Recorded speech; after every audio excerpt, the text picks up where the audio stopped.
اچانک انسان کا دل کسی چیز پہ آ جاتا ہے، یہ انسانی فطرت ہے، تو اس پہ پکڑ نہیں ہے۔ صوفیہ کہتے ہیں کہ تمہارا دل اتنا صاف ہو کہ تمہارے دل میں یہ بات بھی نہ آئے، غنا تمہیں نصیب ہو جائے، لیکن اس کے باوجود ہم بشر ہیں، کمزور ہیں، تو کسی شخص کے پاس کوئی چیز دیکھی اور للچا گیا دل اس کی طرف، اور پھر اس کو حاصل کرنے کے لیے کوشش میں، تردد میں لگ گیا، دل میں خیال بھی آتے ہیں، وسوسے بھی آتے ہیں،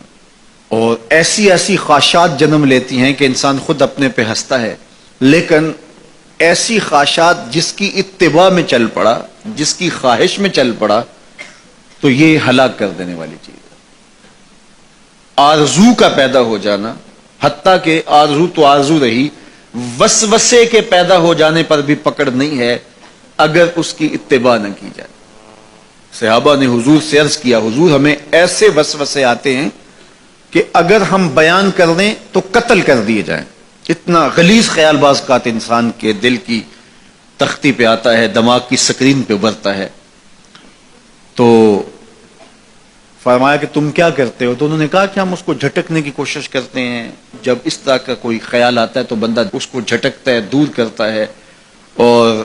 بندہ خوف زدہ ہوتا ہے اور اللہ کی پناہ میں آتا ہے، اور اس کی ایک حالت ہوتی ہے۔ تو اس حالت کا انہوں نے ذکر کیا کہ ہم تو پھر یہ کرتے ہیں، تو فرمایا کہ ذالک صریح الایمان، یہ تمہارے واضح ایمان کی علامت ہے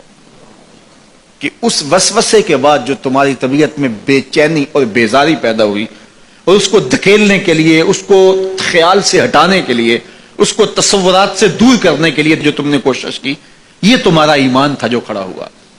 اور تم اس سے بچنے کی کوشش کرتے ہو، تو یہ تمہارے ایمان کی علامت ہے۔ تو خالی وسوسہ اگر کتنا ہی غلیظ کیوں نہ ہو،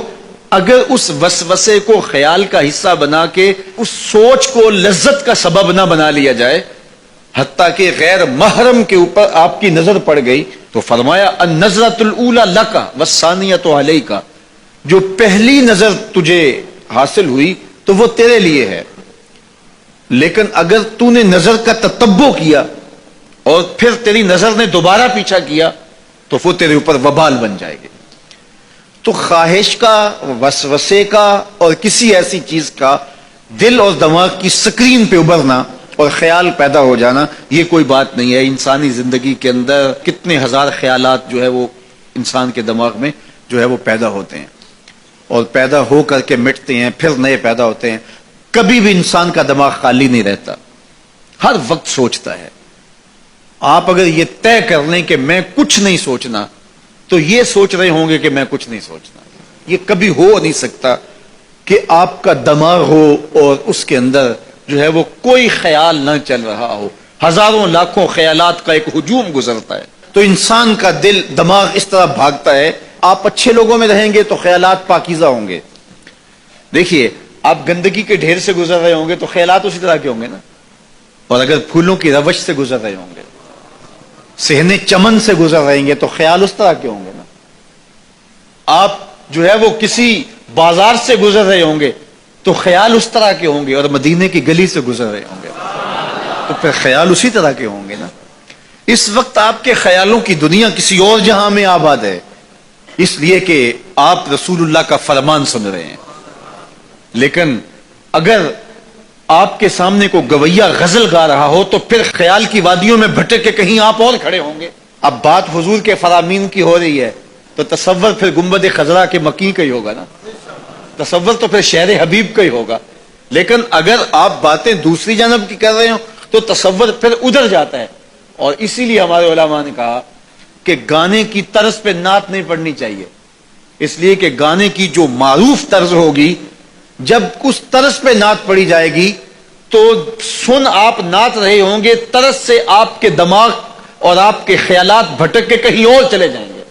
اس لیے یہ گوارا ہی نہیں ہے کہ ذکر رسول اللہ کا اور خیال کہیں اور جا رہا ہو، خیال آوارہ ہو اور بھٹک رہا ہو۔ جب تذکرہ حضور کا ہو رہا ہو تو خیال بھی گنبد خضرا کے مکی کا ہی ہونا چاہیے۔ تو یہ بات ذہن میں رکھیے گا کہ یہ انسانی زندگی کے اندر انسان کا خیال بھی بھٹکتا ہے، سوچیں بھی بھٹکتی ہیں، دل میں بھی کئی کچھ آتا ہے، لیکن پکڑ اور گرفت اس وقت ہوتی ہے جب انسان اس خیال پہ اپنے آپ کو اس راہ پہ ڈال دیتا ہے. لالچ کا پیدا ہونا بھی شریعت میں ماخوذ نہیں ہے. وہ تمہارے لیے جو ہے وہ وبال تب بنے گی جب تم اس کی اتباع کرنے لگ جاؤ گے, اس خواہش کے پیچھے لگ جاؤ گے.